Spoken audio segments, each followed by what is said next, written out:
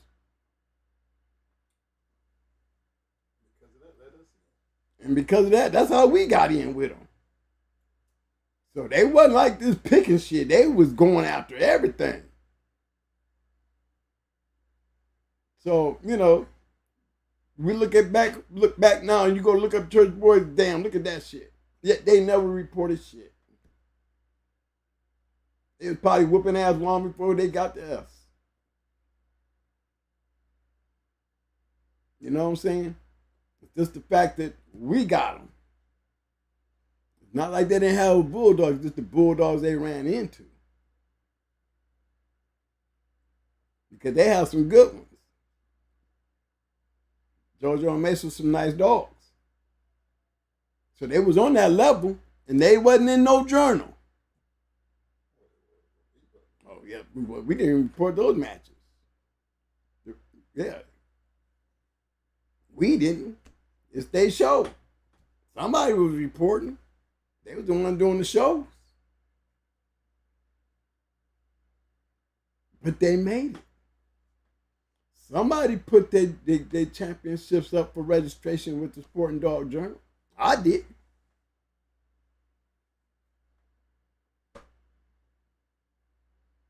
You know what I'm saying? But they're there. They there. They ain't got but 2 dogs in there. Guess what? One thing for damn sure.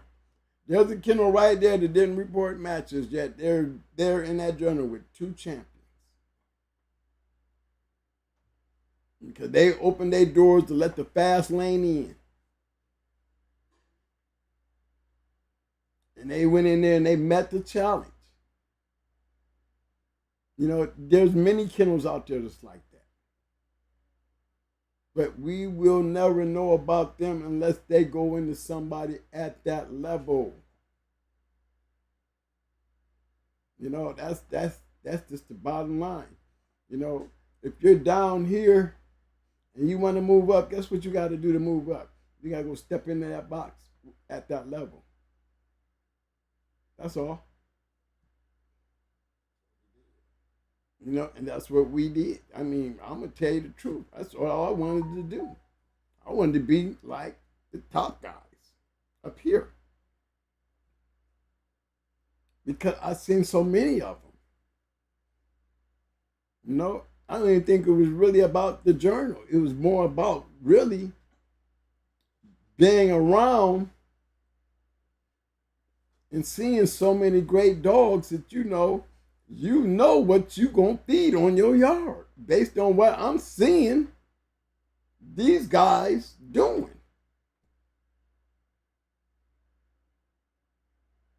No, look at it. I mean, we just talked about it last week, the last show, Tuesday. We just talked about that shit Tuesday. On how they grew. And the dog that made them. But they all started here at some point. You need this here to have something to grow on. If you're down here, and you think you're going to get up here by taking your pedigrees and making a bunch of pretty pedigrees and brag and boast about dogs is up here that you're using down here with great pedigrees, but we ain't talking about the dogs. We're talking about the pedigree. Or you can try to jump on there and be like, well, my dog's brother is a grand champion. Well, there was 3 out of that litter that was champions. I got the brother to him. Them 3 go out and make register me, and you still trying to get one. You know what I'm saying? You know, you got the wrong brother, that's all. You know, but you got something to ride on. Yeah. You know, you got something to ride on, though. You got some brothers, too, you know, your dog is the brother or the sister to something. You know, maybe you got something in that DNA that might work with your pretty pedigree. But if you're doing it on that fact that just because he's this dog's litter mate, and you can stand on that and brag about that and believe that you're making great breedings, and just living on that alone, you're going to be right here. And as a matter of fact, as you continue to breed without doing the homework and end the work, littermate to some great dogs that you can't get to their level, because what you're doing down here ain't getting you closer to their level, because the people who's buying your dogs ain't getting to that level of those dogs, then it gets washed away. Only person that benefited out of it was you, not the dogs, not the yard, you. Because you caught that eye of people who wanted to buy your dogs. It turned out to be trash. Because they weren't checked. You was on a different aspect of what you were doing. You weren't breeding for this level. You was breeding for the money. Remember,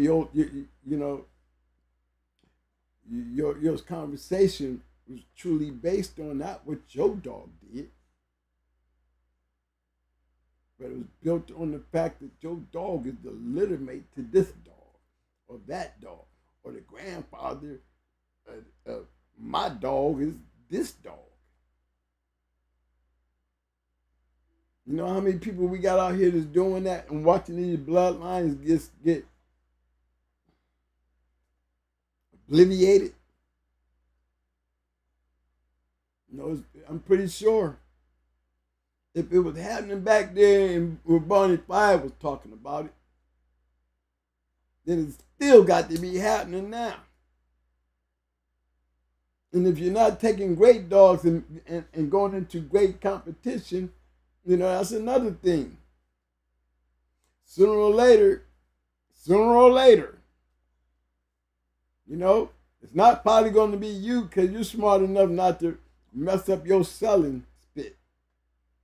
You know what I mean? Your spiel, you know, you want to mess up your selling spiel by losing something. What about the guy who bought that dog and thought that he would be able to go out there at that level and win? Like so many of those guys did with Zebo. Blood. Yellow, blood. Mayday, blood. Eli, blood. Patrick, blood. Boyle's blood. These are all major leaguers. And not too many people down here has ever jumped up from here to here and surpassed any of them. Or even got to that point without putting in the work. You got to feel me on that. It's not a hater. Not hating. It's not hating. It's truth. It's truth.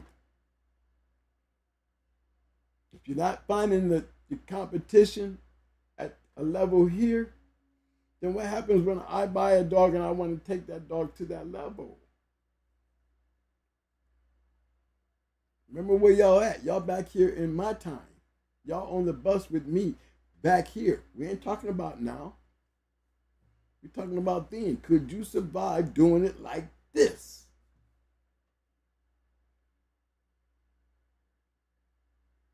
You know what I'm saying? It's not you that's going to take the hit. It's going to be the people you sold your dogs to. Because some of these people might have been wanting to be great. Now they taking your bullshit and they trying to breed to make it something better. Now you got more bullshit out there. And pretty soon, it just all gets watered down. Now, know I'm telling you the truth. Know I'm telling you the truth. You know, and remember where y'all at. You are on the bus. Way back here. Just take your imagination and come back here and analyze what I'm saying. Don't take it like I'm talking about you and your shit now. We're not in your time right now. We're talking about in my time. Take your shit and come in my time. That's all. And look at it. Take your imagination. Because that's what it's about. Teaching how these dogs got there. Showing you why there's a high level of breeders. There's a high level of dogmen.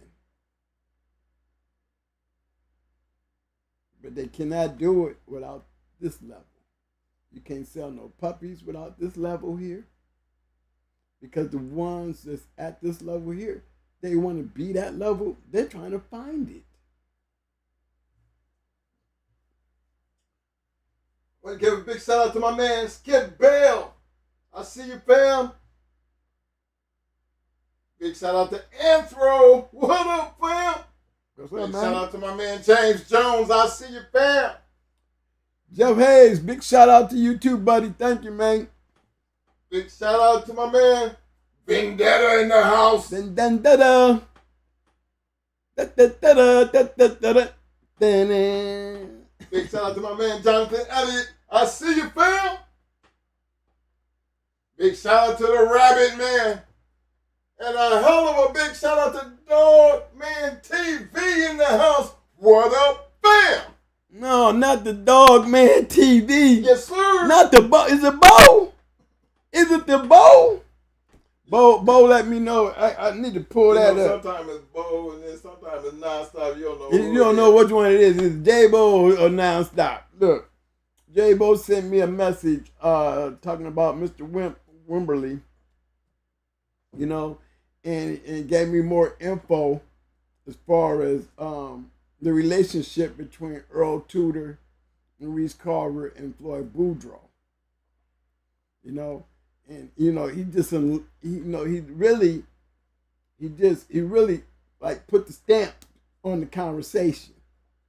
Like, you know, he put the stamp on the conversation. You know, Floyd was like the little snotty nose running around with the great. How you not gonna be great? You know, same with us. We had better dogs than what we were. But once we caught up, once we was able to sustain to be up here with everybody else, But where we start at, right down here like everybody else. Wanting to be there, trying to get there, guess what? You got to mess with the people like Floyd, mess with a bad dude.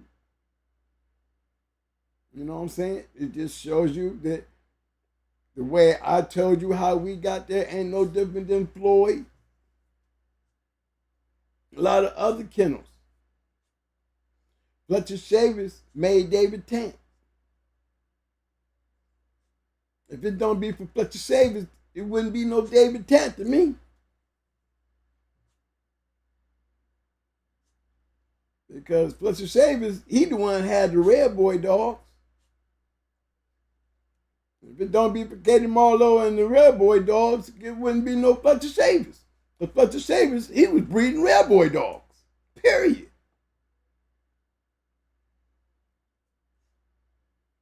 So you can tell his level. Then you got Bluegrass. They pumped up. They were playing with Red Boy dogs and Jeep dogs. They came up. Look at Mountain Man. Look how many guys came up off of Mountain Man.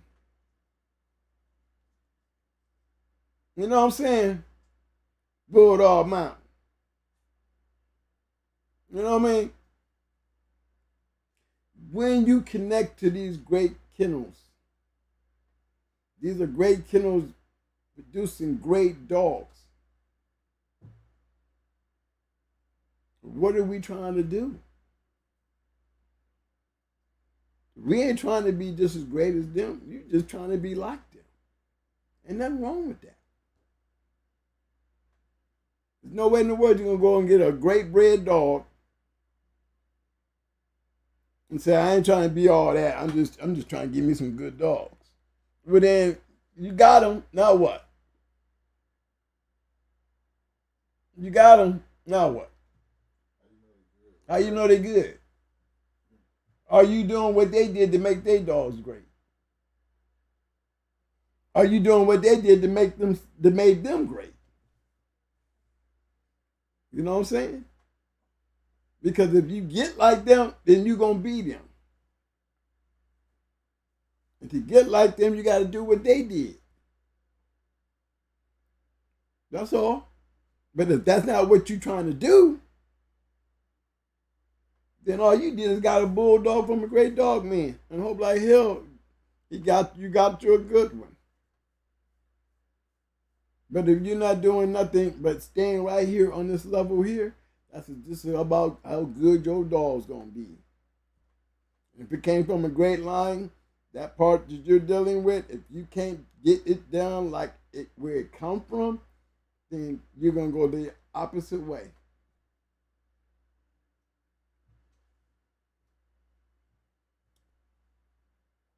Like you're gonna say something, money. Yeah, hey, I mean, I'm open for some you know. Come on, coordinate with me. Let me know I'm telling you, saying some real shit here. Oh, okay, never mind. Might let me know. Big shout out to my man Scott Bell coming in with a 2-piece showing that love. Mike, all he had to do was move and show me the screen. I see all the muscles and love up there in 100s. Okay, then, okay. Because you know me, I'm just sitting here talking to the camera, knowing I know I'm talking to y'all out here. You know, so many people take it like, you know, almost like an insult. You know what I'm saying? You take these kind of words that I'm speaking and you take it like an insult. Or like, you know, if you fit the shoe that like Cinderella, then, you know, I guess you're wearing that shoe. But how do we know? We don't know. But you feel in a certain type of way because somewhere in there you feel like you sound like you. Not my fault. Because it could be anybody. Nobody in particular. You know, my thing is, it is exactly like Barney Fife said. He said the exact same thing that we said many times. You're taking these pretty pedigrees and you're putting them together and you're doing this. You're doing a Chico move. You're going to take these great pedigrees and go over there somewhere that we can come behind you and check on what you're doing. Then you come back here with all these great lines and stories and shit. And can't nobody do shit with your shit.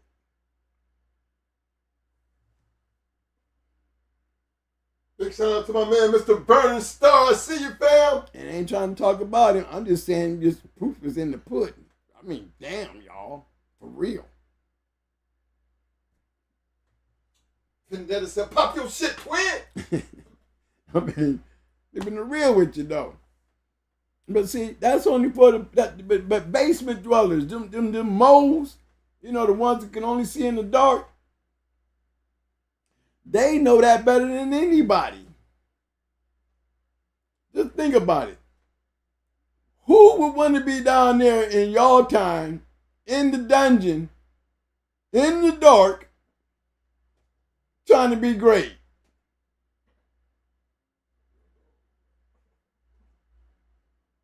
Really, though.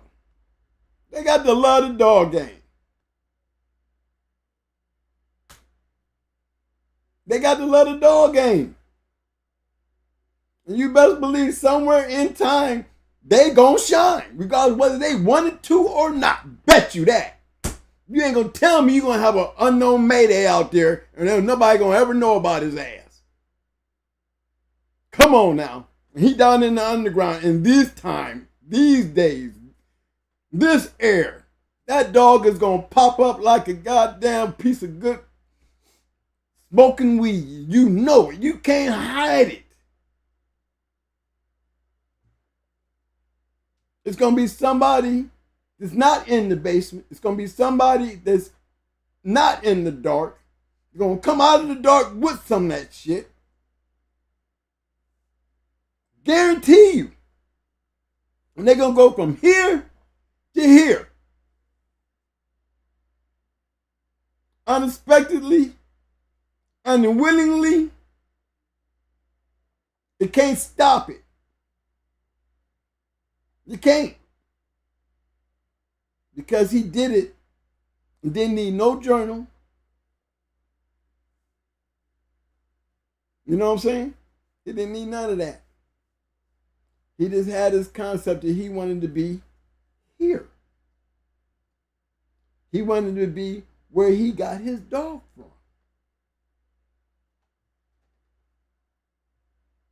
Making good breedings. And taking those breedings because it takes time to know what you're doing. I mean, there's still a basement.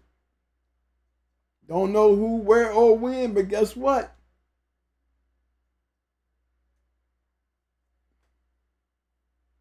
All we can do is assume.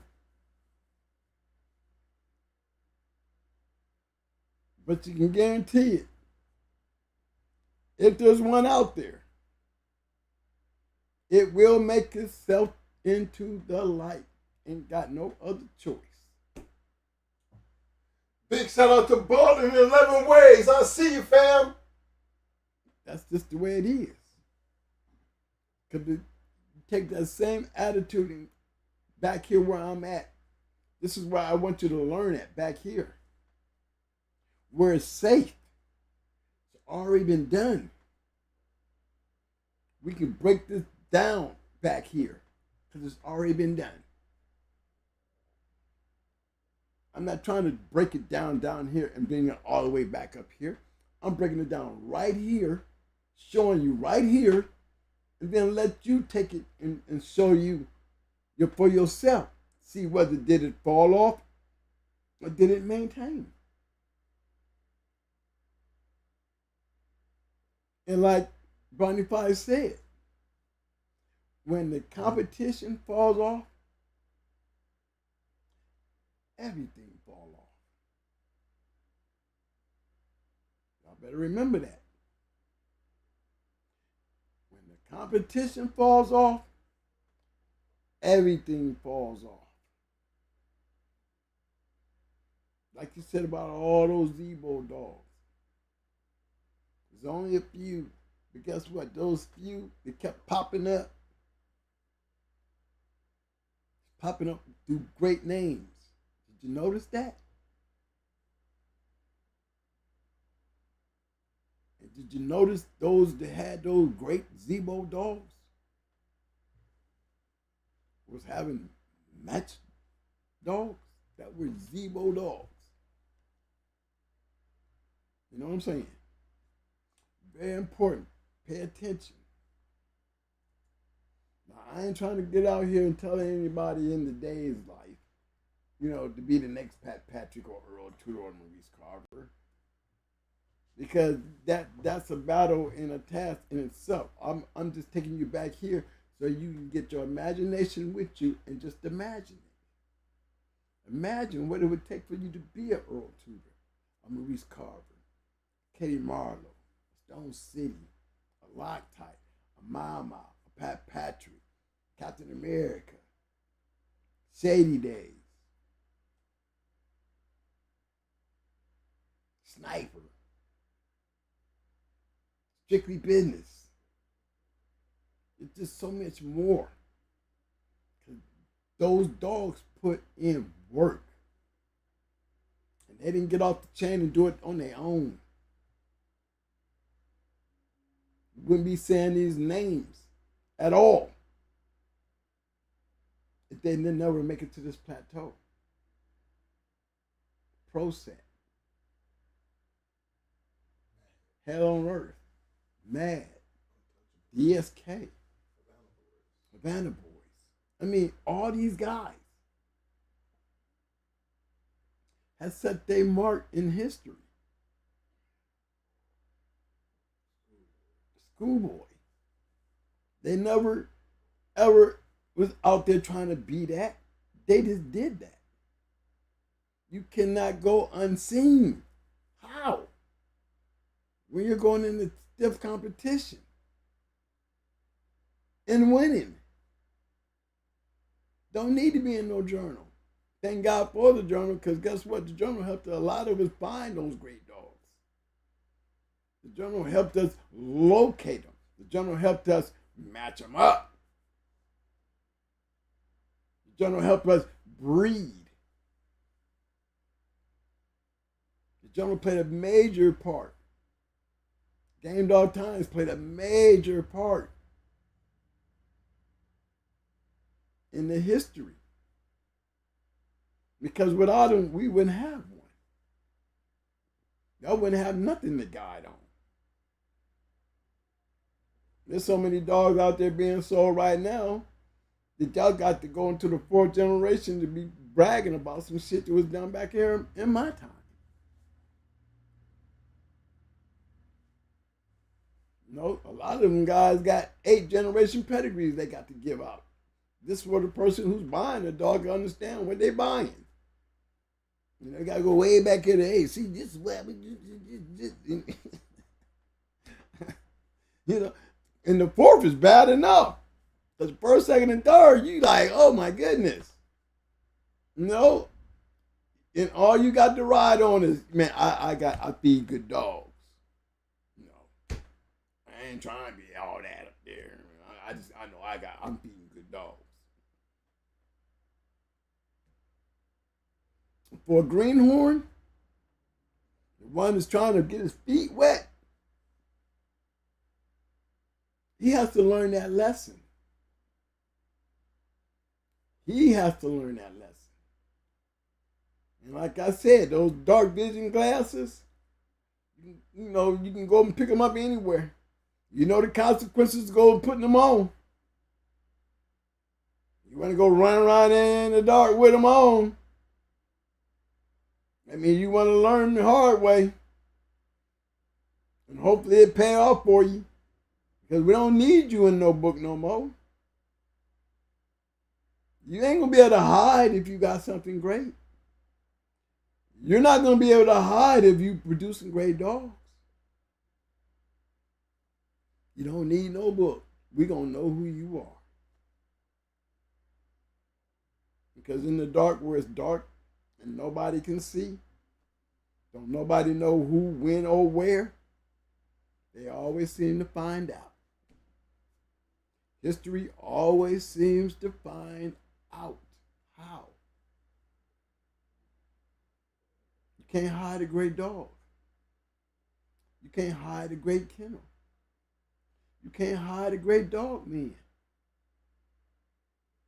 He want to be the smallest thing in the world, but if he got great dogs, he ain't going to be able to hide. Come on now. You know, at some point, they're all turning into breeders. Did you notice that?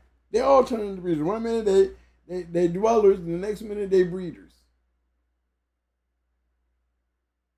And the ones that took their great dogs and was able to extend the greatness killed a lot of other people to be able to do that. It just make that man who started all that even greater. We were just tools to their greatness. Through our work, we made them greater. Brat and Little Mayday made Victor greater. That's all. Oh, got a question. Go ahead.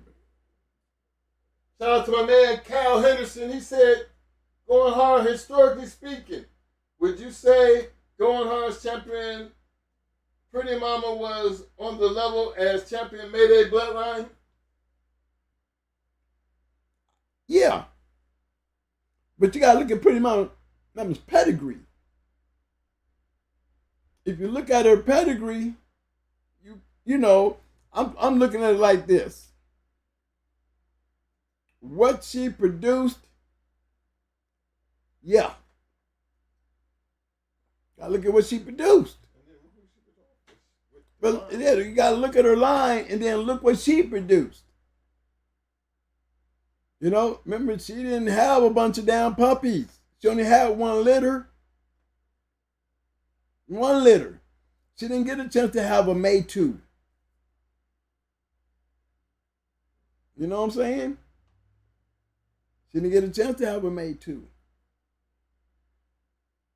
What she did do, she produced 1 little female that produced 3 males. To show you her worth. And just imagine what we could have did with her. We didn't get a chance. Look at Buck Rogers. He only had 1 litter. 1 litter. Bred into Pretty Mama shit. But I mean, what you gotta say is, damn, we bred Pretty Mama in the Stone City shit. That's a lot of help. But it's what Storm and Norman did with Pretty Mama's daddy. The things he did with Pretty Mama's daddy, that triple bred, to be able to take a red boy dog and triple breed it, just like he knew Katie Marlowe was doing. Remember, he was damn near one of the first dudes up in Michigan that got a red boy dog. Whistler. You know, from Whistler to Whistler Jr. and then triple bred it on Whistler Jr. like he paying attention to her. He ain't working hard. He just doing that. But you look at all the dogs that's in that pedigree. When you look at Pretty Mama, you see Red Boy. When I take y'all back there a little further back, well, you see everybody. I say, you see everybody. All the great dogs. But when you look at her in the front, you think she's a Red Boy dog. All Red Boy, but no, she's not. Nowhere close. She's triple bred Whistler, who was a Red Boy. But all the stuff that made her, on top of that triple Red Boy shit, was a bunch of damn great ass match dogs. Remember when we got her, she was 5 years old. You know? And to only get 1 litter out of her, we didn't get a chance. I bred her the Barracuda. And I bred her the Beetlejuice.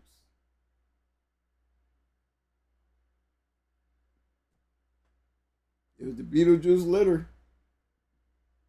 She produced that 1 little female, rolling hard. Roll Hard had the littermate's sister, Whitehead. Right, he had the last son of Jeep out there. And he couldn't get 1 damn litter off of either one of them. He kept breeding the little black and white socks to Pretty Mama's daughter off of Beetlejuice and her, and she would not produce him shit. For some reason, she just didn't have puppies.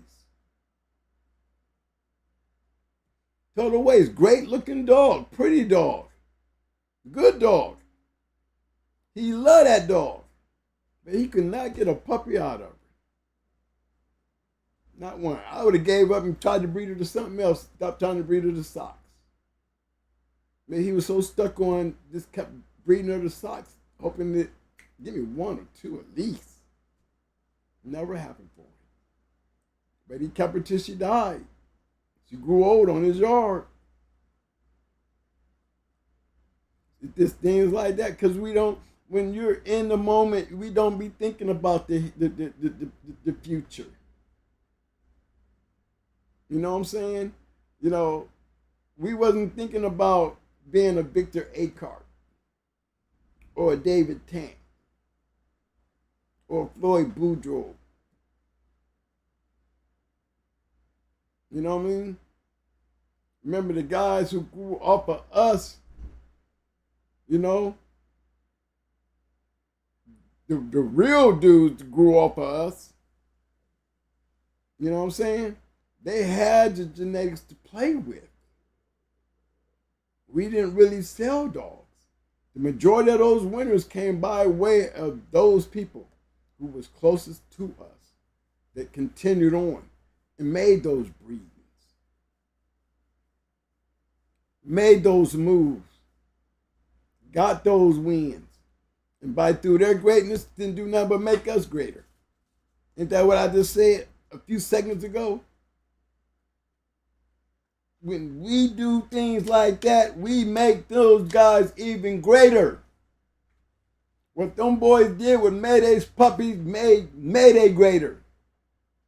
What they did with those Mayday dogs that they got that they made great, and by breeding those dogs made Mayday greater, made Victor greater. Victor didn't have to do shit but sell dogs. David Tant didn't have to do shit but sell dogs. Tom Gardner ain't had to do shit but sell dogs. Pat Patrick didn't have to do shit but sell dogs. Mountain Man didn't have to do shit but sell dogs. Harry Hargrove, he never stopped getting out the damn box.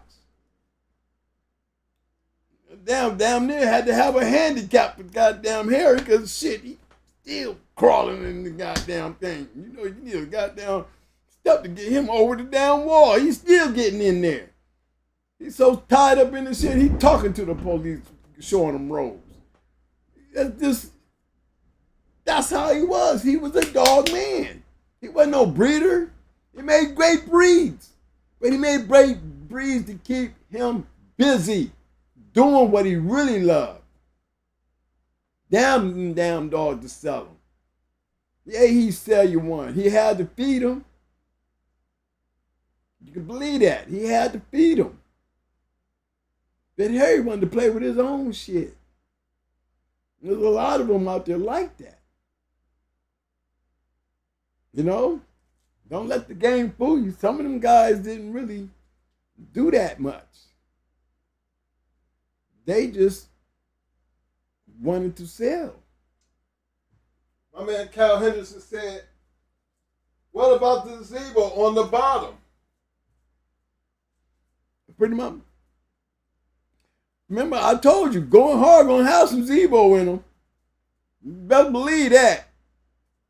And I said, you go look at Lady Sassy Meat in that yellow shit, you're gonna find Zebo's sister. Shit. And then you go across that, it was some Grand Champion Ace with some Red Boy, little Angus, Eli, whatever the hell you want to call that damn top-sided motherfucking Ace. You know what I'm saying? Somebody produced that killer we had, and that killer produced a bunch of damn killers. Her whole line of what she did breeding the Mayday created one breed. One breed, her being bred to Mayday. Took off. Had a lot to do with Grand Champion Ace. We was more Grand Champion Ace style than we was ever Mayday style. The only thing I think we got out of Mayday was that crazy shit, and that's what made that rough shit even better, because it turned up the notch of that intensity. We already killing, but now we got crazy intensity. I can take them dogs to do something the mama couldn't do.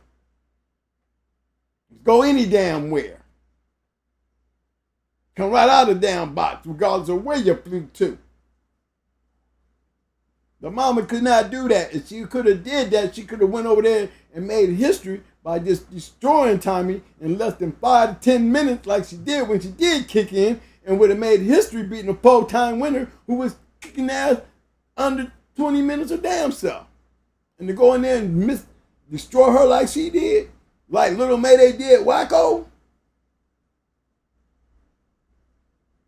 down there at 7 years old. Yes, 2003 when he went into Wacko, he was 7 years old. I sold Brat, she was 8 years old when I sold her. 8. She was born in 95.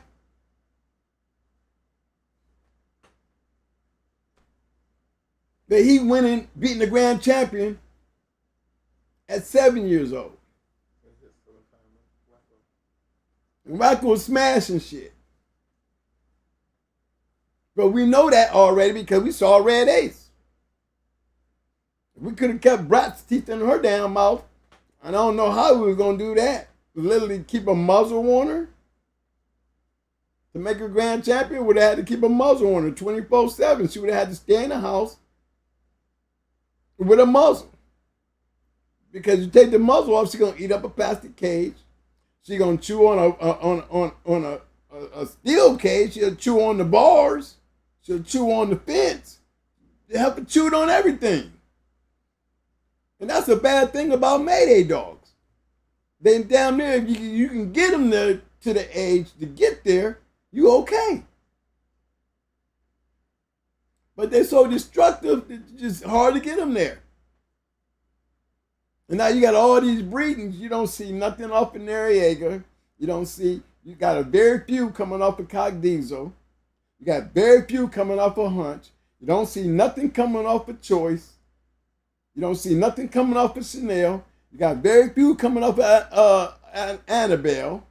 You don't have nothing coming off of May. All the great ones. Thank God we got a few coming off of Brat. Why Brat? Because Brat was bred to Mayday and she was bred to May too. She was bred to Lucan, didn't have shit, but them was the only ones that we was breeding her to. I would have loved to be able to breed Brat to Nico Jr. I'd have loved to be able to breed her to Morocco. I'd have loved to be able to breed her to Misty or Bozak. I'd have been running around here breeding Brat like she was a brood bitch, but Brat ain't gonna let you do that with her. She was not gonna let you do that with her. I told you I sent her up there to Natural Born and she was back in 24 damn hours. Bullshit you not. I bred Pretty Mama in the Bozak. We didn't do that but one damn day. Shooting the dogs up with Ace Promazine, making them straight drunk and stupid, and then still flip the damn, turned upside down in the damn breeding box. She wanted to fight him so bad. We was both tired after that. You know? One day of that shit, we ain't doing another day of this shit. That shit was crazy. It wasn't worth it. I got my picture with her stuck to Bozak, but we didn't get nothing out of that. Maybe with the Ace Promazine or whatever the hell it was. You know, if we just did that one day was enough. This bitch is not going to be easy to breed to. Now, how did Windy City breed her? I cannot tell you. How Victor was able to breed Brat to Mayday, you see the picture. You see the picture. That's how he was able to breed Mayday to Brat. Mayday sitting there with his tongue out. Brat sitting up there with her face tied up. Tied to the wall. Him hand behind the head. Them dogs is hard to breed. You know, it's like that. Is she a brood bitch? She took good care of her puppies. When we could get her bred. But try to get her bred is a whole different situation. It's a hell of an act to get done. You know what I'm saying? You ought to see me trying to breed May to Brat. Look, well, we did that one day, didn't we? We was like, the hell with this shit, you know. We really didn't want to do it again. We only did it one time. And she had puppies. Because they're trying to breed her. Shit, we tried to breed Roger Ramsey, Pretty Mama and Beetlejuice. And Buck Rogers. That's what the breeding was. Beetlejuice, Pretty Mama, and Stone City. Take Roger up there to breed, he done took a chunk out the pussy. He ain't trying to breed, he wants to bite the shit. Now I ain't trying to sniff it, he just grabbed it. Oh, look at this shit. Not once, Couple times. Every time we tried to breed him. But we got him bred one time. Old Sassy Girl. Them was the puppies they took. Matter of fact, we did it twice. Them the ones they took. And little Roger Ramjet. The one that got stolen. Yeah. But when you go to dealing with them, you know, and then remember, we ain't breeders. We really was not breeders. Remember, I never really was a breeder. With all the shit the Pope taught me, I think I was more like, you know, you got to go out there and to make bread, you got to have wheat. You know, and if you're going to make bread, you got to have wheat, but you got to be willing to grow the wheat to make the bread. But if it's a struggle for me to make the wheat, it's going to be a struggle for me to make the bread. And that's how it was for us. Really, it got a little easier when we started taking other little females, you know, breeding the dog like Maytu, who, you know, he didn't got turned out. You know, he didn't got turned out. He trying to hit everything to move. He was a good dog when it come to him and breeding. He got that honestly from Mayday. They didn't have no problem jumping up on a female. Buck Rogers was another one. He didn't have no problem jumping up on a female. But again, couldn't get no puppies. Why we couldn't get no puppies? Because every time we trying to breed him, he's coming off a win. You know, testosterone all fucked up, everything. Rat coming in heat is like, you know, she might come in heat 3 years later, you know. And when she did come in the heat back to back, we got our chance to breed her. Is when we, you know, the headaches to breed her, but the other thing was, you know, Sonny couldn't. Thank God for Sonny Mean Street, Brooklyn Night. Don't be for Brooklyn Night, we would have never got the Maytu Brat breed. Because he finally helped us, and Brat was off the circuit. He gave us something to turn her reproduction on. You know what I mean? Where we were able to do that. Because after breeding the Mayday, we couldn't get nothing out of her. We couldn't get her bred to Buck Rogers or none of them. She wasn't coming in heat. I mean, we waited 2 years to see her come in heat. She didn't come in heat. Got in touch with Sonny. She came in heat. Now we down here breeding them A2. When we missed all the great breedings. You know, the one chance that we got to breed the Lucan, and she back in 24 hours. And send me a picture of him being bred to Lucan. And he looked at with a look on his face. He wasn't happy. Looked like he was tired. You know? So, you know, just think about Fletcher Chavis, Katie Marlowe, Floyd Boudreaux, David Tant, all the damn dogs that they produced. You know, they turned, even when it come to Victor, they turned into breeders. They didn't have to really put no more work in. They took the great dogs that they have and just start sticking them in anything and everything. And you got people buying dogs. You got people studying. You know, like Natural Born with Lucan. You know, you got people buying. You got people studying. You got people. I mean, it's like that. And you know, he set a trend. He did a smart thing when he went and got those straws off of Luke. No. And all that worked out fine. Thank God for Deep South for not shooting him up with roids, or he probably wouldn't have got those great dogs out of Lucan. You know? Because, you know,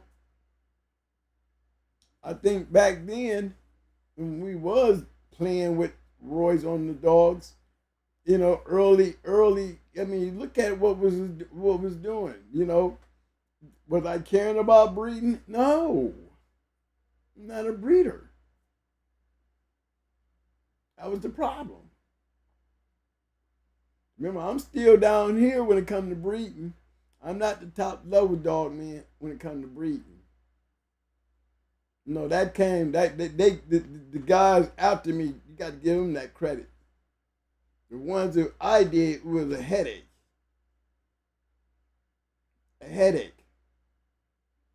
I was not lucky like to be a breeder.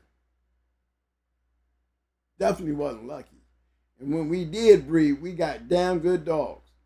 But I mean, look, we talking about one breed and we getting good dogs.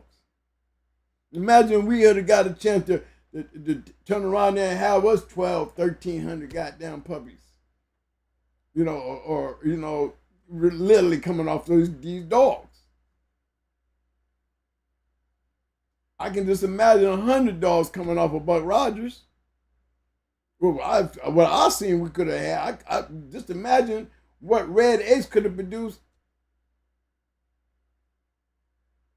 When all she did is produce 2 puppies that made it. Brat and Little Mayday. Imagine we was able to take her and breed it to all these other great dogs. But you think we was concerned? Literally, for real, y'all, we weren't. We really did not care. Because we weren't breeders. You know, I tried to grow the wheat to make the bread. Wasn't working, fellas, because I don't plant wheat. You know, I wasn't good at planting wheat. I was good at selling the bread, but couldn't do shit with trying to make the wheat to get the bread. I can just say again, when I got out of dogs, it took me 28 days to sell that yard. 28 days. And this is me going out the game. And you believe me, it was like, you know, you're not looking to do that. You don't know you're really that popular until it came down to me getting out the game. And look at all the dogs that came after I got out. You see what I'm saying? So I could never put myself up there like those guys. I can say the guys after me, I would have to say that because due to them, is all they did is elevated me right along with them. They made us more greater than what I did. Because they were able to do the things that we did, they were able to do. And they were able to breed. They was able to send dogs out there. Not only them, people breeding to them, and everybody's elevated. So every time they move, I move. You know what I'm saying? By the time they got to this point right here, Going Hard had a big name. It had shit to do with me. I'd prefer to continue whooping ass. But there's levels to that. You got to start somewhere. And if you get to this level, you ain't got to be in no book for somebody to go talking about you. You know what I'm saying? You ain't gotta hold back. You know, I had a great dog, man. You know, he was my mentor. You know, he know a good dog when you see one. He told me I had a damn good dog. Well, you know, that shit might work on some greenhorns, but a guy like myself, I'm first thing I ask him piss you off. The first question I ask you going, how you mad at me? You know what I'm saying? Because you don't want to indulge in releasing the name of this person who claims your shit is so good. He's a good dog, man. Been doing it for years. See, that's, you know, if people can't read through that bullshit right there, because that is bullshit. And if you really true with that shit, it only becomes bullshit because everybody else is using the same line. You cannot use a line that a lot of bullshitters are using. See, that's why it hurts, because that's the line that bullshitters use. Understand that. There's always got to be somebody great talking about your shit. How many times have we heard that story or that line? It turns out to be some bullshit. Come on. Can't get mad at me for saying it because it's the truth. How many people out here buying dogs, looking for the next great Mayday, and still feeding shit that, that will never make it to that level? So you just settle for the fact that I got some good papers and I'm going to make me some money with this bitch. It's not even wrong to say I got a cold bitch and I'm going to be breeding her. It's nothing wrong with that. But how many litters you going to have? As many as people buy? I mean, and we're still on the bus. Lord knows y'all don't want me to drive back into town up there to y'all area and talking about this thing right. I'm talking about right now.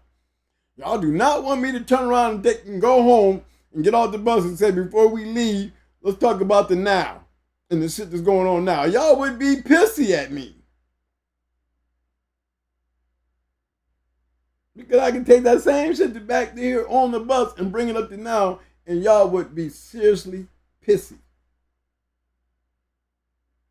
Because y'all ain't got nobody jumping up no damn tree, winning no big award. You ain't got nobody dominating the confirmation game with no great dog. You ain't got nobody running no damn treadmill no great dog. Nobody pulling no weight. Nobody doing none of this shit. Nobody. We can't even get the true meter reading. Get everybody breeding some shit. Everybody throwing up pedigrees. The only truth that being said is in the dark. The only history being made is in the dark. We don't know who, when, or where, but we know the dog. That's the difference. And there's more downward slope because you got more people doing it. There's nothing wrong with being right the way y'all doing it now, but then let's take the dog history out of what y'all doing now. Stop putting it in y'all pedigrees. Stop breeding y'all dogs off our pedigrees.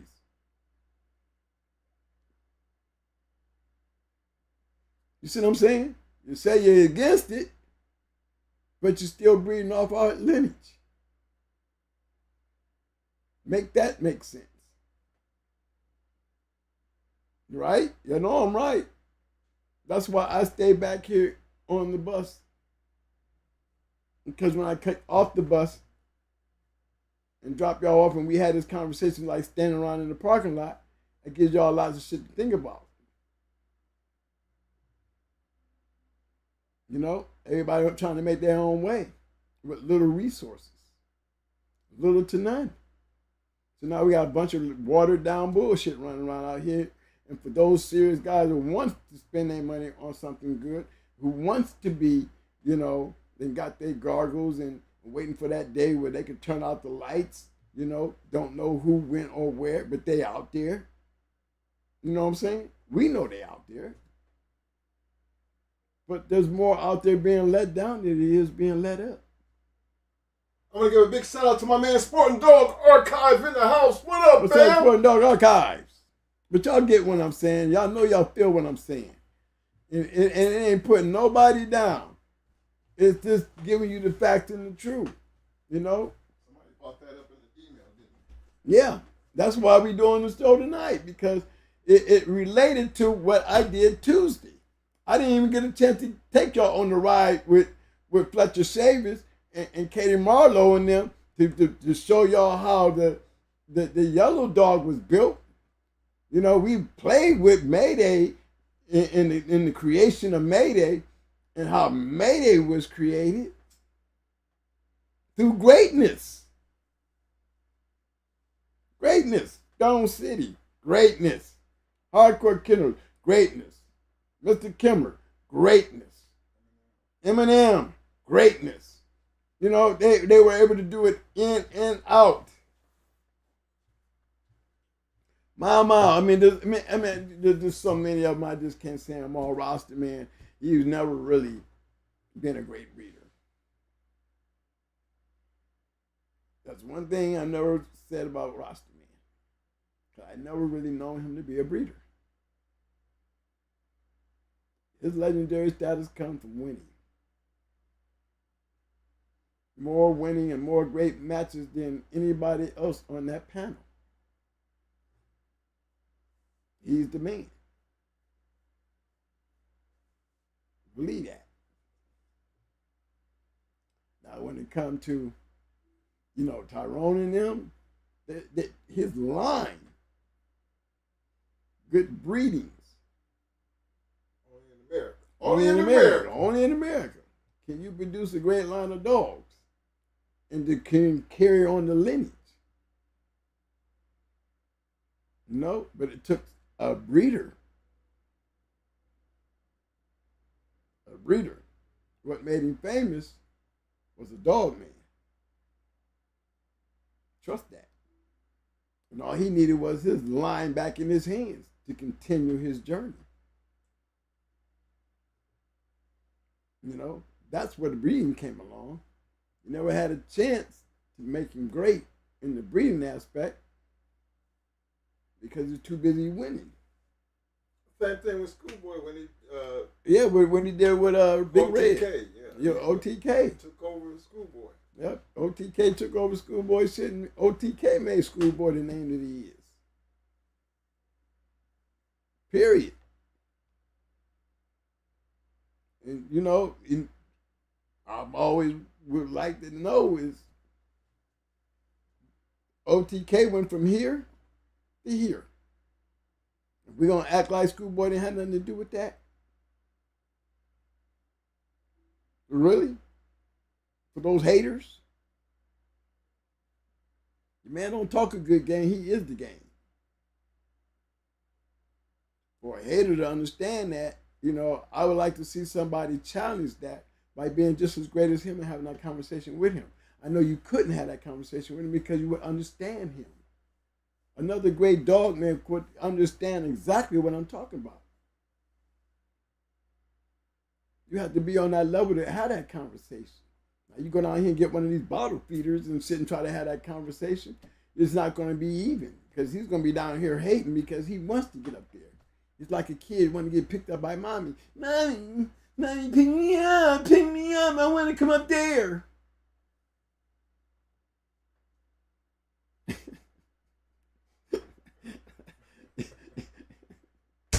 Y'all know what I'm saying? Y'all know I'm keeping it real. Y'all know y'all sit me in this damn chair. I ain't talking about nobody in particular, but you know who I'm talking about out there. You know somebody out there I'm talking about. Come on now. It's been a part of the game forever, man. It's been part of the game. It's always been a part of the game. You let the boys in the 70s talk about it. They thought the game was going to be over by the 80s. The guys who was talking about it in the 80s was talking about the game was going to be full of shit by the 90s. You know, when did it start becoming a true fact that this shit was going to shit? And where do y'all think y'all are at in that shit? Because it never did get better. You know, Pav's law is definitely in the works. They destroying and obliterating bloodlines strategically. Damn right. Anytime that you can be charged for having a champion in your pedigree. If you got a champion in your pedigree, you can pick up a charge. If you got a book, you can get a charge. If What happens if you have a kennel accident? What are you supposed to do? Somebody answer that question. If you have a kennel accident, and what dog man don't have a kennel accident? It's bound to happen. What are you supposed to do?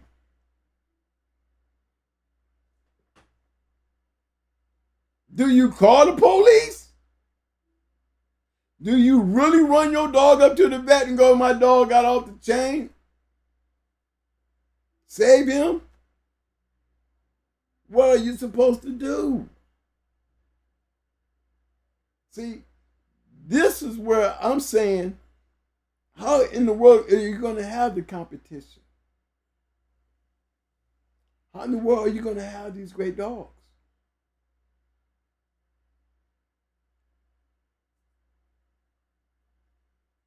Dogs y'all call great, we call good. Dogs y'all call good, we call decent. Then you get mad at me. Oh, y'all old school. Well, guess what?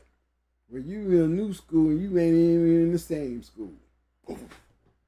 Did I say it? I didn't mean to. I'm sorry, y'all. I didn't mean to say that. I did not mean to say that.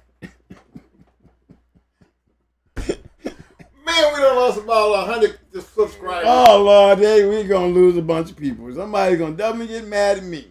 I didn't mean to say that, y'all. It just came out. You know, the truth is hard to stay in when you're trying to keep it a secret. Okay? I got kind of caught up in this shit. But it's the truth. It's the truth. Y'all just don't want to put 1 + 1 together and see the truth. How can you? For all you people out here just breeding shit and with these big ass dreams and thinking it's going to happen without all the other things, then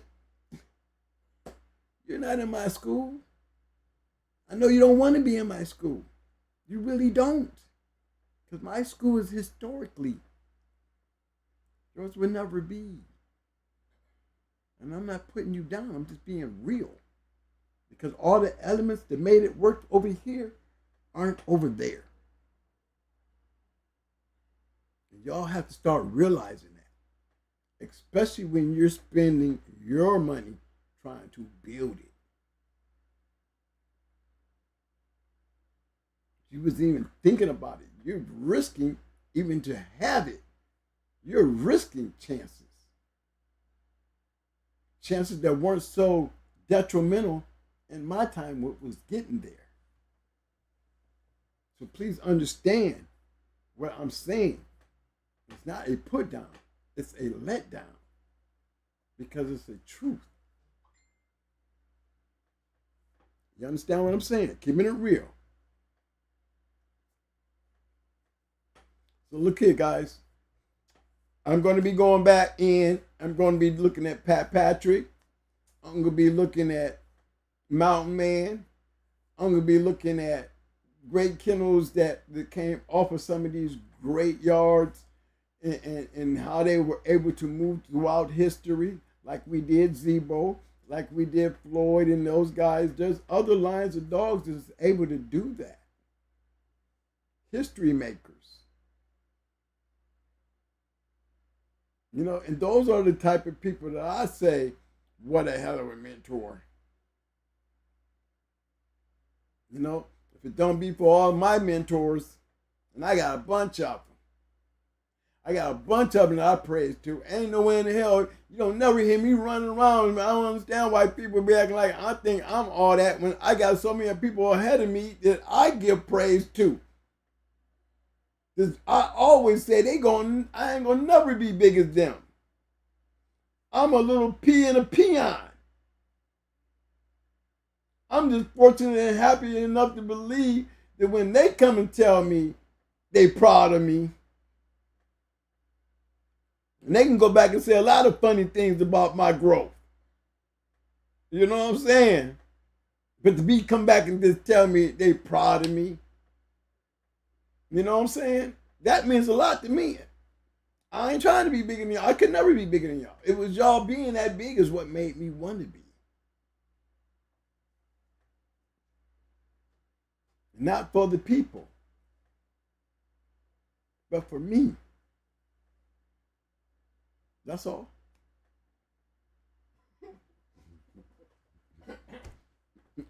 Big shout out to my man, Mr. Eric Watson. I see you, fam. My man Johnny Rocket said a yard accident only happens in the city. On the farm, it's called a new chain spot. You ain't lying either. Boy, I'm still pissy about goddamn baby killing my mechanic bitch. I'm still mad about that. You is so right. You are so right. I had an empty chain space. Still pissy about that. Man, I had a bad red mechanic dog, man, right off of Mechanic and Jackal, man. Mechanic and Jackal. And baby, you supposed to be over there having puppies and shit. You ain't even Buck Rogers and you over here killing my match dog, you bitch. What? Man, I'm still pissy about that. Down there 20-some years later, I'm still mad about that, y'all. Come on, man. You know, I went out and bought that dog, man. You know what I'm saying? Went and bought that dog. I went right up there to the boys, man. So did. Yeah, man, I want that one right there. Man, you know what I could have did with that mechanic dog, man? The dogs I was going to breed that dog to, man. After I got my things out of that dog, man. She was the pretty mama replacement. Man, y'all going to see me make some of the craziest, coldest breedings in the world, man. Had it all mapped out. Had it all mapped out. And she wants to get off the chain. You know what I'm saying? Them kind of accidents like that, man, but, you know, not getting away from the seriousness of the dogs getting off the chain and things happening. You know, they happen. You don't want them to happen, but they happen. My thing is driving home back to your time.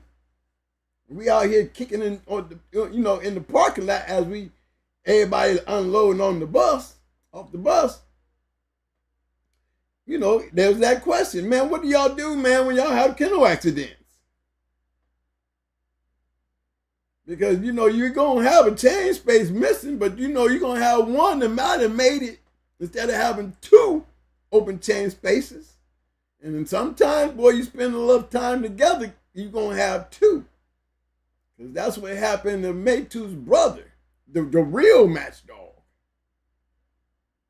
One got off the chain, a mad dog got off the chain, and they spent the night together. Didn't either one of them make it. You know what I'm saying? You got a match dog getting off the chain and going on a dog that's on the chain. That dog on the chain got a problem. So he got to be a bulldog to kill that loose dog. He got to be a bulldog to kill that loose dog. Because he got all the advantages. You know what I'm saying? Now just think. What do you tell the people? What do you tell anybody? But you risking losing your whole yard on a kennel accident. Can't tell nobody. You might as well get rid of the dog because you sure can't ever put him out on the chain because what they going to do? Here he is and spent the night with one, he's the one that lived and the other one didn't. You're proud that he made it and the other one sad that the other one didn't. But guess what? That one right there can get your whole damn yard taken. All over a kennel accident that you cannot do nothing about. And we know this shit happens. You know? There's some people out there who's probably thinking like, you know, they got real good sense. Because really, like everybody keep hollering the dope is messing up the dog and even worse than it was in your time, twin. You right, bro. Because they already deal with something illegal. What the hell? They might as well keep on taking them kind of chances because they're already taking chances. They willing to be out there more than anybody else that got a lot to lose. What the hell? And the ones that got a lot to lose, they trying to hang out there unscathed. But look what they dealing with. They dealing with the ones who ain't got nothing to lose. When that ever gonna work out? You see, now we back in the parking lot in your time talking about some shit, and that shit making some sense, ain't it? You know? So what do? They gonna sit at home and try to put papers together and try to make their world by selling dogs. It ain't worth me going out there taking a chance. You know, all I take is, you know, me out here trying. I'm selling these dogs. I got these good bred dogs. I sell one of these dogs to somebody. They go out there and try to match the dog, and the dog lose. Now this man all on Facebook talking shit about my dog I sold him. No, he can't call me on the phone. He want to let everybody on Facebook know the dog quit. And you over there trying to sell some what? Okay. What about the dude that had the puppies fighting in the kennel talking about, this is off a gun jumping Luke Kane. This is what with the water hose. This is a Luke Kane dog. Eating the dog with the water hose. Did you see the comments? All them animal lovers. I mean, he's only squirting the dog with the water hose. Y'all calling this animal abuse? I mean, they literally acting like this is animal abuse because the dude is spraying the dog. He ain't trying to drown the damn dog. The dog having a goddamn ball. It was just the funny part about the dog yapping the water, and he is calling the dog the great. This is some Luke Kane stuff. Man, I can get 2 curs to do that shit, bro. Get him off that down water and put him over there with that bulldog and watch how he do. He gonna do the same thing, trying to get the hell up out of there.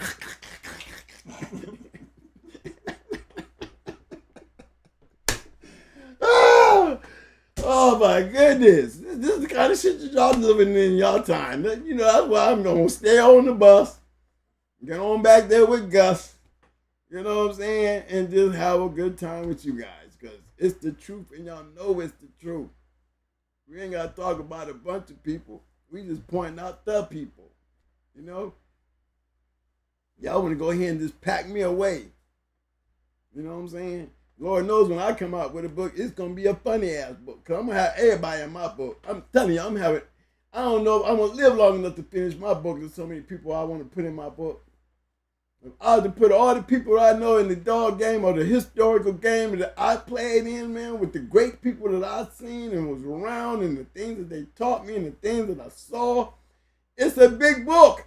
Now let's talk about the people I admired that was in the dog game that I probably never did meet, never did get to hang out with, but I had the opportunity to have their shit.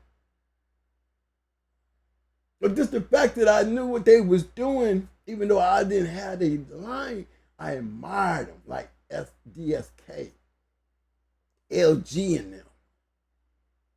You know what I'm saying? Them boys was doing their thing. You know? Durant. You know what I'm saying? The Epinets. Damn, you know what I was getting ready to say. The boys out of Mexico. The Boleros. What was their name? Was they Bolero Brothers? What was they called? Somebody go ahead and, you know who I'm talking about. You know what I'm talking about. I know it started with a B. They were some bad boys back in the day. Mexican Dan. These are all great dog men. Andre Giroux. Adi Stevens. Man, these are dudes, man, that I can go in, man, and just grab them, man, and just add them to my book. Because these are the guys that literally built Going Hard Kennels. All the people that was influential in my life, in my world, in my belief, in the success that I had, came from all those people. All those great dogs. You know? It's just going to be a big ass book. Because there's a lot of them. A lot of them. Greg Lester from Bluegrass. Remember, Greg Lester we got Amber through Bluegrass. We got Jesse through Bluegrass. Jesse went on to produce some champions, and you gotta remember Jesse was Little May brother, Cool Breeze, Cool Buck, Champion Cool Buck. Come on, these was guys, man, that you know their names will flow around because of the things that they done to the game, the history. And if it don't be for KP running around here nagging everything and napping everything and doing what he was doing, you know, it wouldn't be no Growing Hard Kennels. And that's the truth. There wouldn't be no Growing Hard Kennels without Ohio Cash. That's the truth. You know, I would have never got a chance to see the great Radar Martell match. You know, I would have never got a chance to see Queen of Heart. You know, just so many things that, you know, my story was to walk through the journey that we was on. I came into the game at a level and never came off that level. Not the dogs, was the people I'm dealing with had the dogs at that level.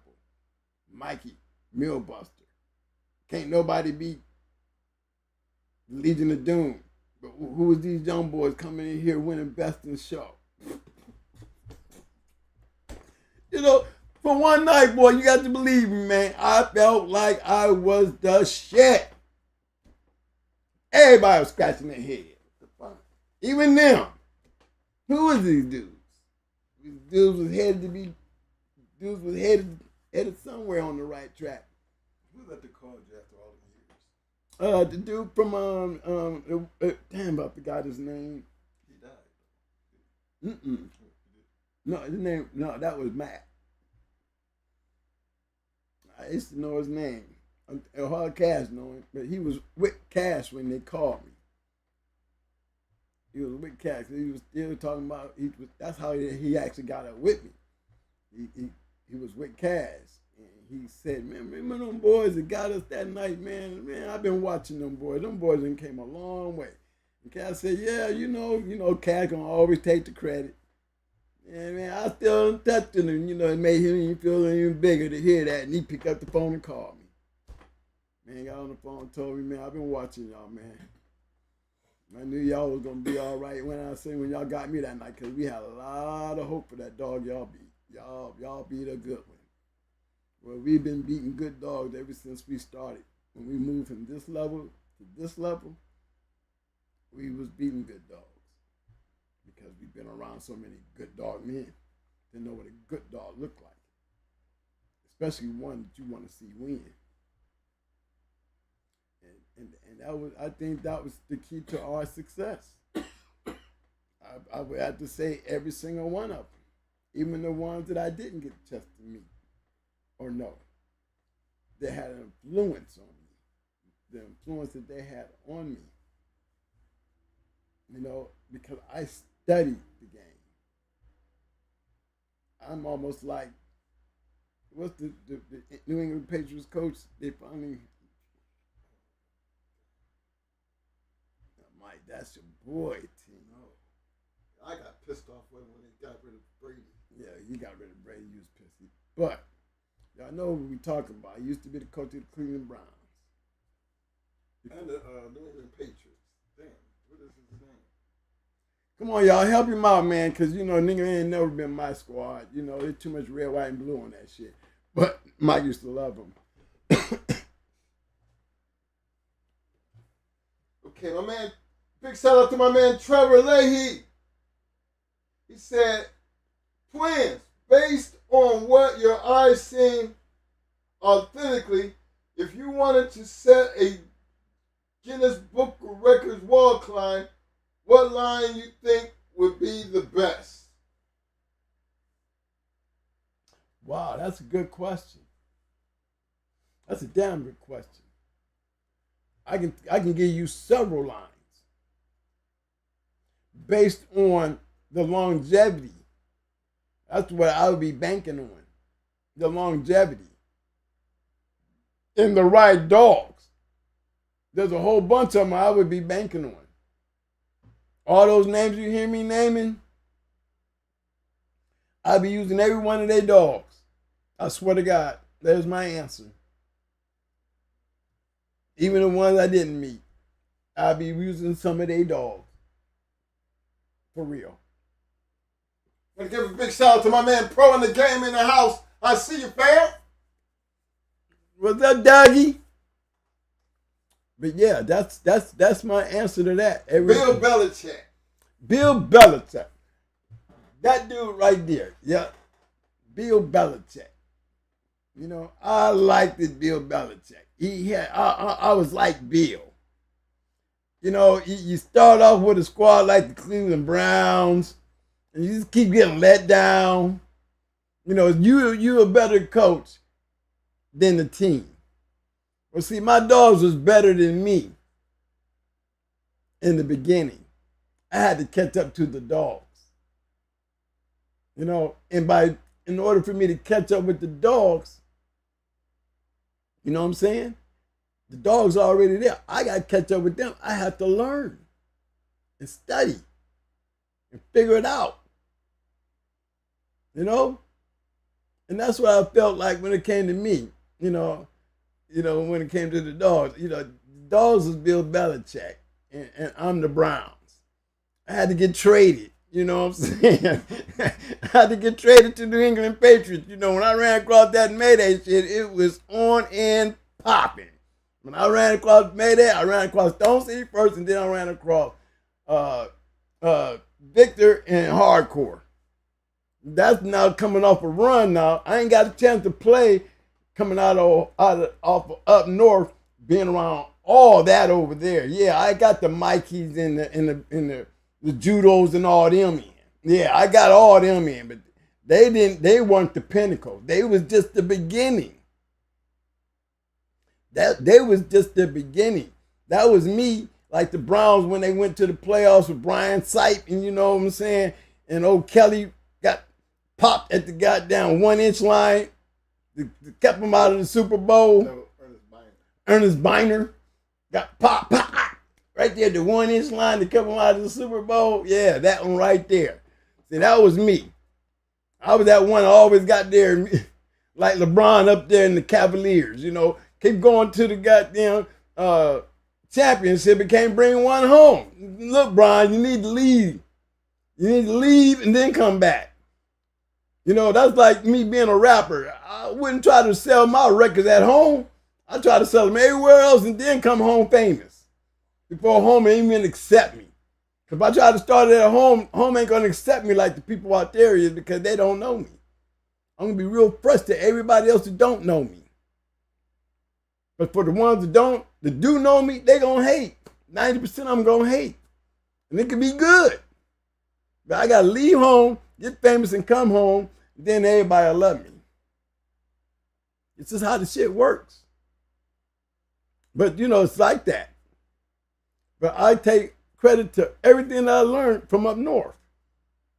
They groomed me. I went from the Cleveland Cavaliers to the Miami. And you see what happened when I left Cleveland and went to Miami. You know what I'm saying? I started winning championships, baby. I go home, I'll go back up there, I can get them a championship. That's how I felt, man. I left Cleveland like Bill Belichick did and went to the Patriots. Like LeBron left the Cavaliers and went down to here to Miami. You know, then the world opened up and things came to. That's how I feel, man. That's how my life was in the dogs. And I can thank a lot of people for that because they built me and prepared me. And then the break came. Biggest break in the world. And that's the story.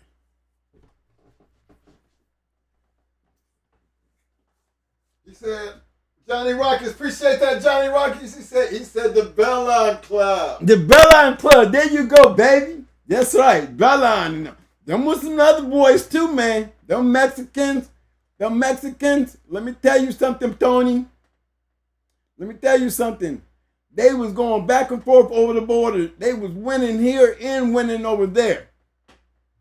To me, they was the baddest, most active outside of Mexican Dan. You know, they was really some bad boys. Mexican Dan in the Bellline Club, yeah, I was really staying on top of them. Because I think they was the victor before Victor was Victor. Johnny Rocket said the Bellline Club won a lot, but that set was compiled from several dogmen from 2 countries and each with their own yard. That's and right. Each one of those dogmen was great in their own way. And he is 100% right. That's why they call themselves the club. You're right. You're right. And I can tell you who else was like that. The Barrera brothers. BBK. Combination of them. My man Pit Dog said Bill Belichick, he won the Super Bowl with the Giants before the Browns or the Pats. He was one of those Tunis students. So that means he was hold on now. shooter. Yeah, he was. Mike. He did win it with the Giants. He was the coach. He was the coach of Brian Sight At the Browns. of the Browns. He wasn't with the Giants when he lost that. He was with the Giants after he left Cleveland. Before he went to he didn't leave Cleveland, he went to the Giants after that. I don't know. And then he went to the Patriots. Yeah. No. Bill Belichick was the coach of the Cleveland Browns. No, you talking about Pit Dog said that. Right. Yeah, Pit Dog out of New York. You better watch The Pit that. Dog, I'm trying to tell you, Pit Dog. Brian Sight. Bill Belichick was the coach when Brian Sight was our quarterback. And this is before he won that championship with Phil Simms, my friend. He left Cleveland first because Simms came after Brian Sight. Right, because Sims was in New York. Yeah, Simms was in New York, but I'm saying Phil Sims. Phil Simms. Yeah, in New York. That's right. Remember, Brian Sight was way before Phil Simms. Right. I believe it. Don't give me the line because my memory ain't that good. Because I didn't never like the Browns in the first place. You know, I remember Bill Belichick got mad at him when he went over there, you know, and started winning as soon as he left Cleveland. And then I seen LeBron do it. I mean, Cleveland is just a startup squad. You know, we down here on this level here. Now, you know, ever since that right there, Cleveland elevated. You know, now they got better teams and they have better coaches. But yeah, fellas, I mean, you know, these last 2 shows, it's like I really been just sitting back kicking the foo-foo and the boo-boo with y'all, man. And I really been enjoying talking about it because, you know, it's me. You know, I can get out here and just get in here and just let go and just really be honest. And nobody taking the shit personal or, you know, ain't got no trollers trolling and dumb shit. You know what I'm saying? Just keeping it straight up. You know, and as long as we keeping it straight up, there's no need to be getting mad about something that's straight up. You know? The worst thing you can do is to be a hater and say something, then you know that's just like, you know, you pulling off the mask, letting us see your face. You one of those? Okay.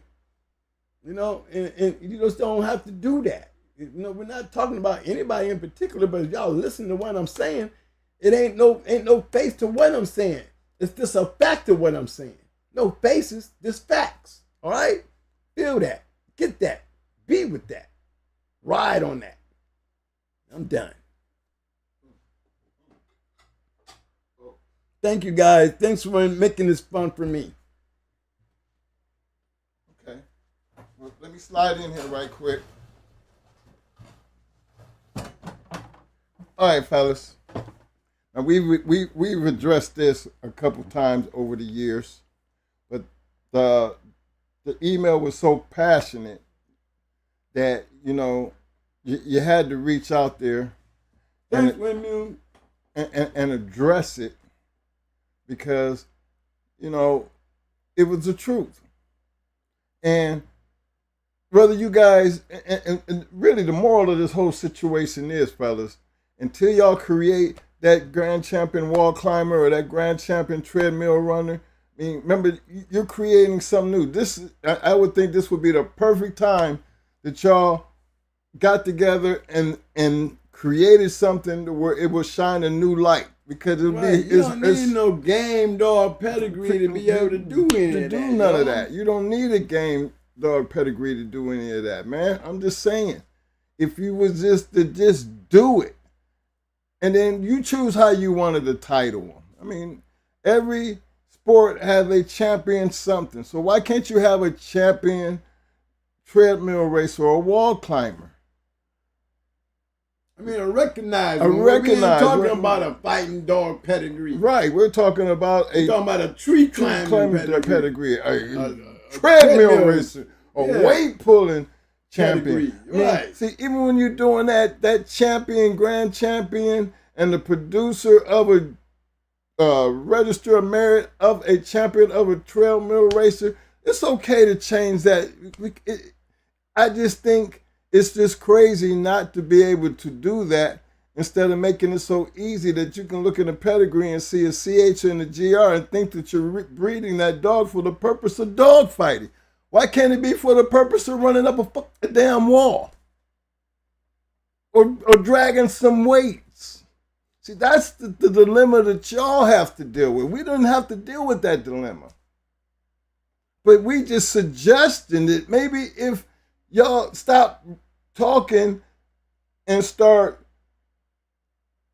being about it, this thing could make it shine a little bit better light on the whole situation. Because really, y'all doing is taking game dog pedigrees and making money on them. Yeah, making money on them, and then still talking shit about the very people that's got their background and making your dogs even worth looking at, or even talking about. That you want to call us old and we washed up. We washed up. We don't know. Stop using our goddamn line of dogs. If you ain't fighting dogs no more, stop using them. It shouldn't matter what's on the damn pedigree. Sure shouldn't. That's all I'm saying. Do something good to make it something happen. This is all fresh. Outside of that shit. Outside of that shit there. Create something I'm new. agreeing with you on about it.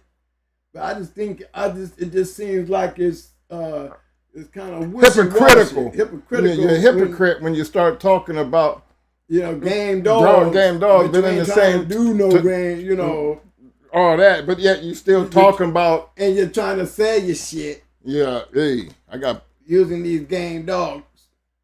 You want everybody to forget about the old, but you want to keep reminding them about your shit coming from the old. Cause you selling some shit. You're selling some shit. Oh. And I've seen a lot of guys out on Facebook doing that shit. A lot of them. It don't make sense to me. I mean, you want to make some sense, then go run up a wall or go race on something. Go do something other than try to sell a dog. Or put somebody else down to make you seem like you want to be doing something. But yet you ain't got no champion doing nothing. Nothing. Period. Nothing. Not even running up a wall. Not even on the treadmill. Not even at a confirmation show. Remember, I'm not talking to just one person. I'm talking about everybody out there that's doing it. Just taking advantage of people, taking their money with this BS. Because, again, when I started this show off was in 1993. You know what I mean? And what he was saying in 93, we still saying today. That shit is garbage. Why? Because it ain't being tested, and they still doing it. They always have done it. So don't get mad and think I'm pointing a finger. The man is trying to tell you it's just been a part of the game since there's been the game. This is how bloodlines get washed out. This is why you can have a bullshit-ass Mayday dog, or a bullshit-ass Zebo dog, or an Indian Bolio dog. Once it gets popular, everybody wants it, because just because you got it don't mean you know what to do with it, or you're going to be right by it. That's just the thing that comes with popularity. That's the only thing we're trying to get y'all to understand. We're in a whole new different generation in time. So that's why y'all get on the bus with me. just get on the bus, come take a ride, come enjoy the conversation, just relate to things that's being said, and then we move on. But the community, in order to make a change, it's got to take more than one person talking. For it to be worthy of anything, to be worthy of talking about, you got to have more than one person doing the talking. You got to have competitive nature.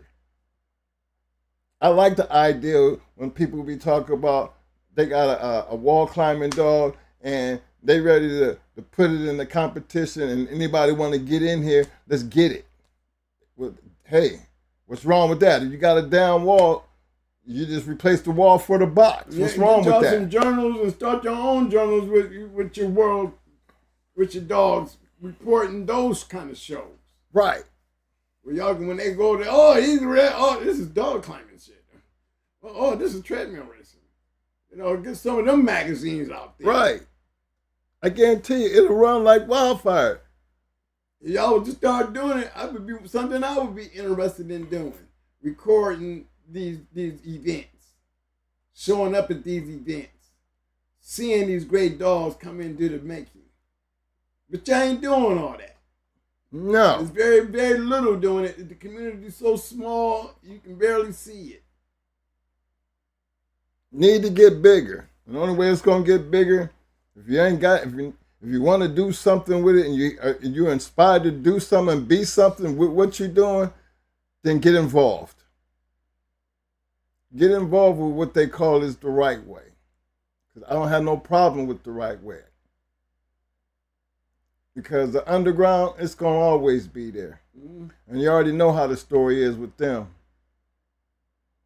They're already taking the risk and there's nothing they can do. If a great dog happen to come out that basement, guess what? They don't have to have nothing to do with nothing. It's still going to be known. It was like that back in my time and it was like that before my time and it's going to be like that long after I'm gone. So I don't worry about the underground. I'm talking to the ones upstairs in the light. Just trying to all over the underground. But don't be for the underground, y'all. Y'all wouldn't be having the dogs you talk about to this day. So we're going to leave that alone. Ain't nothing other than that damn pedigree but the underground. Work for shit. That, hey, I can't, and a dog's pedigree, you can't go out there and go back to where you ain't going to run into a match dog. If it's an American Pit Bull Terrier, supposed to be, go back far enough, you're going to always run into a match dog. We can't help that. And I don't like the fact that people can be convicted of that because this breed started out being one way and it's always going to be that way. But these are just a couple ideas to help y'all get beyond that. But at least we're talking about it. But talking about it ain't never got nothing done. It starts, but at some point you got to stop talking and start doing. Understand the point, realize where we're coming from, and this ain't no spitting on, hating on nobody. But don't knock and get mad about something that we feel is the truth. That's all. Ain't nothing that he said or nothing I said tonight should be considered a damn lie. When, it's a fact. It is what it is. You don't like the way it is, then change it. But be a part of that change. That's all. Look, appreciate everybody for showing up and showing out, y'all. But while I got y'all here, do me a favor. This was a good hot mic. Somebody's saying something. Hot mic tonight. Hold on, let me go over here. Let me see. Confirmation. Grand champion. Okay, MD Fire, I see you. For Fire, I see you, fam. He said there is a grand champion confirmation winner. See, but Mayday was a grand champion. Mayday was a grand champion confirmation winner. There's other dogs that were actually confirmation winners. Even back, they're out there. The thing is, you need more of that now than ever. We don't need to be picking out one or two. We need abundance. We need a magazine. A magazine, abundance of it. Wherever, you know, there's a lot of competition going on. And I guarantee you that'll put the fire up on a lot of people and give them a reason to want to work toward that. That's all. That's all we're saying. But it takes more than one or two to do it. It takes a community. So while we at it and we talk about it, appreciate that MB. For fire, I see you, fam. Hey, MB, send that to my email, man. Yeah, he got the link down there. Okay, I'm gonna get the link. I'm gonna get the link off of there. I'm gonna go check it out, man. We need to report those things and pull that kind of shit up. You know? I really like to see what a grand champion confirmation body look like. Me too. Everybody. I want to see a grand champion treadmill runner. That's what I want to see. I want to see what it look like. A dog that can get out there and zing the hell out of that thing. I mean, zing it like no other bulldog could. That it take a bulldog to do some shit like that. I like to see a one. We know they always had the weight pulls. Yeah. You know, and that takes a lot of gamers too. You know what I mean? But that treadmill run and that run up that damn wall, that's a whole bunch of damn gamers, boy. I'm gonna tell you something. It take a bulldog, an athletic bulldog to do that right there. It really do. Put your work to the test. That's what damn show. But look, y'all, help me out here before we get up out of here. Help me out now. Give me the damn thumbs up, thumbs up. Come on now. Thumbs up, thumbs up. Muscles, muscles, muscles. Now, give us some damn roses. Yup, yup. Roses. Yup, yup. We need them damn roses. Come on, man. Fling them up. Take that finger and just hold it for a little bit. Show some love, man. Show some love. You ain't sending me no money, so at least show me some roses and some love, man. Yeah, and big shout out to everybody who supported the channel tonight. Everybody's always out there supporting, even on the backside. Yeah. Love y'all keep doing that. Much love, much love, much respect to you. You know, know that we appreciate it. It's not about how much you give. It's the fact that you find it in your heart just to give. It's always going to be appreciated, fam. We can give a damn who with 99 cents. Thank you. Yeah, man. And my boy Tico, I got you, baby. I'm going to send you that information, man. I did it for the love of the game, though, bro. Just letting you know that. It didn't cost you nothing, man. Just the love of the game. That's all it is. I'll be out there to help anybody and everybody. Just for the love of the game. Okay. Hey, man, is they showing some love over there, man? Because, you know, I worked hard to get over here today. Yes, sir. Hey, man, you know. Big shout out to my man Eric Watson. I see you, fam. Y'all need to grab y'all a nice drink one day and a nice little stogie and replay this video. Because today, y'all caught a man that was tired, hungry, and on some shit. Okay? Okay? My man asked, he brought something to the table about that level, and I went there. You know how it is when Mo go there. You know, Mike set it up, and I come in with that damn Reaper sickle. Hey, man, y'all share these videos. If you feel like it's something that's going to help somewhere or you just like it and you think it's got a good point, just share the video. You know, we don't really push sharing. And, you know, we don't have the most highly technology, you know, when it comes down to doing what we're doing here. We just throw the camera up, come in here, click it on. But because we don't have the time to do the other things.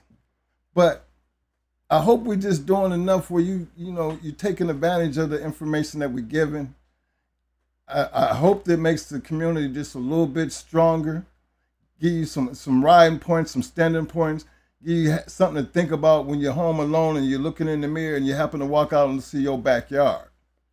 Because the only reason that you would be over here any damn way is for the love of the game. That's only because we ain't doing nothing but talk about bulldogs over here. And we get on the bus to do that. So live by the disclaimer. Check them chains. Check that water. Check them cameras. You know, maybe we we need to keep saying that and need more of that. You know, everything else, as long as we talk about it, we're always going to come up with a solution. But to see things happening and not say nothing, we're never going to help the game. So support the game, support the channel, support everybody who's out there doing it. Big shout out again to my man Nonstop and Zebo. Big shout out to my man Big Hill Fam. Much love, M1, all you guys. I really appreciate the conversation we had. PBK, I'm saying his name. PBK, still my little nigga. Still doing what he do. Still doing what he do. Can't knock him in for what he do. I'm riding on everybody's plane. Everybody's. I'm riding on everybody's plane. Take a lot to sit up here and do this. It really do. It really does. Because it's you gotta agree with it. Just give him the love to the fact that he's trying. He's trying to do whatever he's doing. I'm shout out to all y'all. So understand where we're coming from. This ain't to hate on nobody. We just doing our part. Regardless of how you do your part, just make sure you be honest about it, keep it true, and make sure that it's doing what it's supposed to do, and that is move the game forward, not backwards. You can't change nothing back here, but you can always make a difference as you move forward. That's a plus. But whatever you do, whatever you do, it ain't gonna be easy. It ain't gonna be easy. You gotta be deep, dead game, baby. Yeah, I'm telling you, in a deep, dead game, we're gonna always. He gonna always. I don't give a damn how bad he hurt. He gonna always scratch the win, baby, every time. Where you at, baby? Where you at? We see you. Man, thanks for that love over there, fellas. Hey, man, appreciate the love, man. Yes, sir. We don't just say we appreciate it, just be saying we appreciate it. We really do appreciate it. Because that's the only thing that motivates me to keep wanting to do this. That's real. Right. When I lose that motivation, I'm out of here, y'all. I mean it. I swear, I mean it. I mean, y'all fuel me to keep giving. And I really do appreciate that, man. I really do. Y'all give me discipline to be here and to be here with y'all. You know, so I really do appreciate them, you know what I mean? And I hope y'all really know that, to even do it more. Give out more, you know what I'm saying? To keep me motivated. Because it's really y'all that's the reason why I'm still here. Believe that. Don't forget to hit that subscribe button if you haven't already done so. And don't forget to hit that like button and share. I don't have all them little fancy things flying around saying subscribe and hit the like button. One day I'm going to have enough time to come in here and revamp all that. All these guys out here to show the love, man, he need to cut this shit loose to some of these young hands, man, and let them run with this shit. They got all the little technologies and all that, man. You got anybody who's willing to get in here, man, and just take over our channel, man, and just do whatever you want to do on TikTok, do whatever you want to do on Facebook. Whatever you want to do, man, if you want to get in there, man, and support us like that, man, you got all the green light in the world, bro. Just tell us what you want us to do. You can be a representative, whatever the hell you want with this kennel right here to do whatever you do that we can't do and we ain't doing, all right? So that door is open for any and everybody. Just like my boy, Yard Boy, hooked up that book, you know, and he pressed me to finish that book. You know, what he put together was definitely very appreciative. You know what I mean? And it's still sitting on a shelf, waiting to get out. Waiting for you to write the story. Yeah, it's waiting on me to write the story. Hey. So I got people still waiting on my gear that I got all sitting over there in them boxes and shit. Okay? That's just one of them things that we still trying to do. Hope the Lord let me stay here long enough to get it done sooner or later. But in the meanwhile, guess what? I'm still here. I'm still out here scratching the wind with you dudes. What's up, fellas? You know that. You better let them know. You better let them know. Hey, man, until Tuesday, man, y'all stay safe. Enjoy your weekends. Take care of them dogs. And I'm going to just put it like this. Mo going to be the dog of the night. Mo, get your little style on. I get this music cranked up. Yeah, I'm looking like Jigger now. Let me put his shirt up a little bit. Put them little tattoos out there. Put my hand on right. Let me see.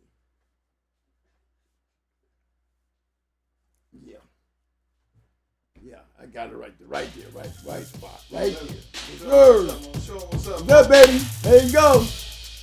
We promoting that. Now, what you gonna say there?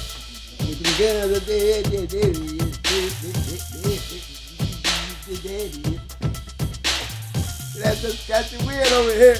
That's Scotty Weird over there, baby. Yes, sir. Yes, sir. Y'all, who remember that bulldog right there? That's Scotty Weird. All right. Yeah, much love, man. That's all I got, cause I don't do tattoos, man. You believe me, I was always gonna tell like this, man. I don't know how y'all do it, man. Y'all game as hell. Me, I'm a curse that shit, okay? I'm gonna let y'all know. Straight up curse. That shit hurts, okay? I don't do needles. On this one right here, this one right here. No, this one. This one right here. This one right here. This one right here. Right? They had to give me some smelling salt. Yeah, they woke me up when that one was done. But I was down in Miami.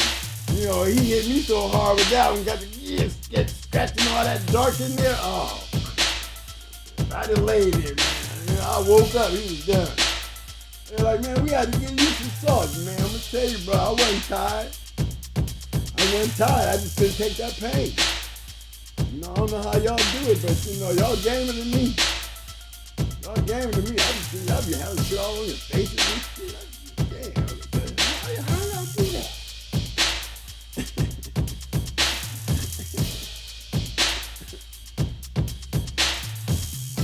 Yeah, fellas. My man MB Fire said, sir, is that confirmation grand champion, weight pool grand champion in his own right? Okay, I'm gonna check that out too, man. I'm gonna have him on our next show. We need to start putting them out there on blast, letting the people see that shit. Hey, big shout out to all my boys who went out there and won them confirmation shows, seen the ribbons. Just want you to know, I see you. Yeah, send them pedigrees in, man. We'll flash that shit up here, man. I'll have me a couple dog of the night. Gas and go. What's up with that, man? Y'all can send that shit over here. I'm gonna put y'all up there, man.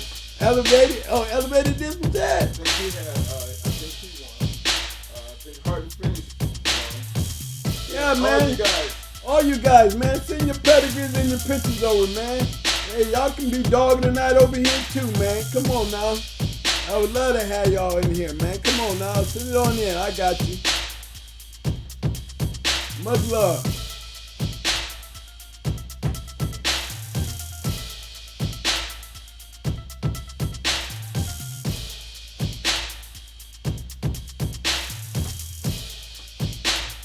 Again, big shout out to the new Strictly Business Kennels in the house.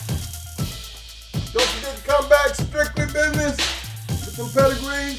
We will definitely dive in with them next time you show up, fam. I promise you. See you too. He got some pedigrees? Yeah. Come on, Strictly Business. Yeah, you come on with them pedigrees, man. I got you, man. We'll be here Tuesday.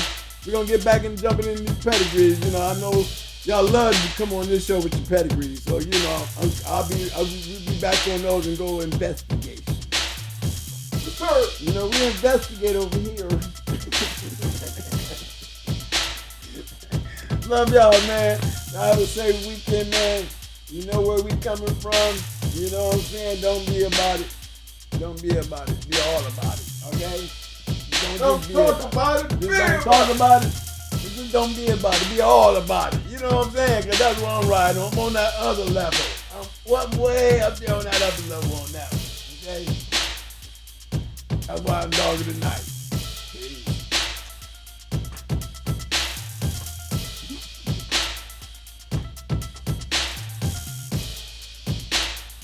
All day, baby.